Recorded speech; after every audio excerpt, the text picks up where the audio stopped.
Élisabeth II, un ex-premier ministre dévoile les derniers mots déchirants de la reine à son égard. Lundi 15 avril 2024, Liz Truss a accordé un entretien à The Sun. Au cours de celui-ci, l'ancienne première ministre a dévoilé les derniers mots qu'Élisabeth II lui avait adressés, 2 jours seulement avant sa mort.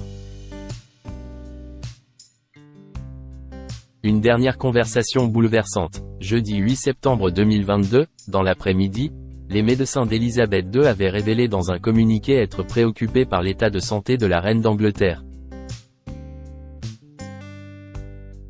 Quelques heures plus tard, le palais de Buckingham avait annoncé sa mort, à l'âge de 96 ans. 2 jours plus tôt, celle-ci s'était entretenue avec Liz Truss, alors première ministre. Dans un entretien accordé à The Sun, lundi 15 avril 2024, la femme politique a assuré qu'Élisabeth II était une femme très sage. Évoquant leur dernière rencontre, Liz Truss s'est rappelée. Elle a beaucoup parlé de tous les problèmes qui se posaient, de tous les problèmes dans la boîte de réception du Premier ministre. Elle était incroyablement et absolument au courant de tout ce qui se passait. À la fin de leur échange, Élisabeth II lui aurait dit « Je vous reverrai la semaine prochaine ». Liz Truss, elle était complètement à l'écoute. Dans son livre 10 Years to Save the West, l'ancienne première ministre a écrit qu'Élisabeth II s'était levée pour la saluer lors de leur dernière rencontre. On m'a dit qu'elle avait fait un effort particulier pour le faire, mais elle n'a montré aucune trace d'inconfort tout au long de notre discussion. Ce n'était que ma deuxième audience en tête-à-tête avec elle. La fois précédente, après que j'ai été démis d'un autre poste au gouvernement, elle avait fait remarquer qu'être une femme en politique était difficile, a-t-elle confié.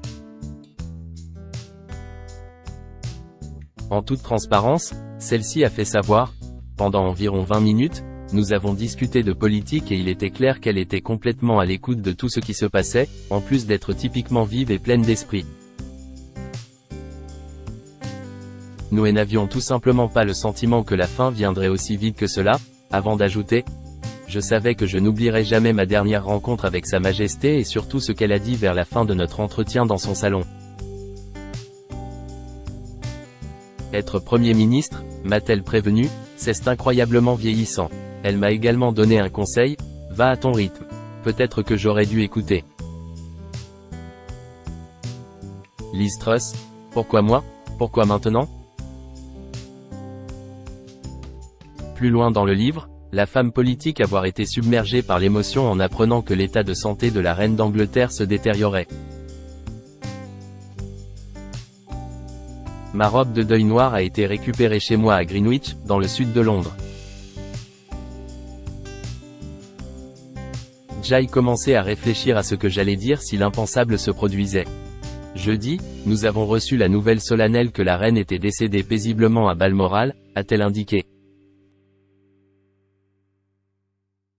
Celle-ci a ajouté ensuite. Apprendre cela au cours de ma deuxième journée complète en tant que Premier ministre m'a semblé complètement irréel. En état de choc, je me suis retrouvé à penser « Pourquoi moi?